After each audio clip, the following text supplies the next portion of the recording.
艺术水阁好，搁将解说两句话含你做参考。解说，解文说意。好朋友，咱台湾歌一项特色，就是咧写各行各业艰苦人的心声。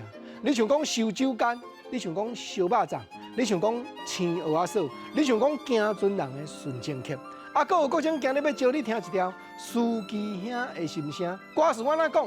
见面讲，每日生活在车底，服务人客加路西，拄着塞车时常会，温度升悬就熄火，烟瘾故障真歹势。每日生活在车底，服务人客四界西，拄着歹路嘛爱过，烟筒拢当涂骹车，即抓倒塌找相体。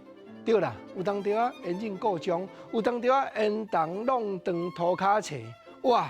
真正走车的人，所有的艰苦，所有的造物，这条歌写甲明。啊，咱知影，国情头拄仔咧讲，写各行各业的台湾歌，真济吼，毋是正音乐科班出身的作者哦。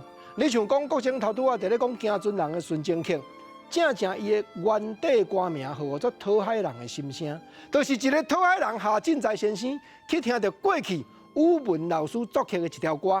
重新甲作词，才有改编这条8月15迄一天准备离开琉球港这条行船人的纯情曲。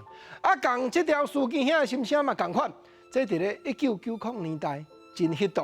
各种所在，毋但干那作词作曲的刘云先生家己捌管，连声风嘛捌管来唱。刘云伊正名叫做洪敬友，啊，伊咧食啥物头路？国情啊，你免讲啦，我以后嘛知。来，后壁的歌词甲听好了，我再甲你讲。写这条歌的洪敬友先生，迄当阵咧食啥物头路？歌词讲每日生活在车底，服务人客到半暝，拄着酒醉的乱花，东西南北叫阮说，为着生活嘛爱做。每日问题真正多，人客请恁爱体会，阮的收入无偌济，望你照顾阮一个。迄当阵，洪敬友先生写出这条歌，伊家己真得意，感觉讲会当冠歌。结果这条歌有时行有迄度，伊嘛开始捌着业界的工课。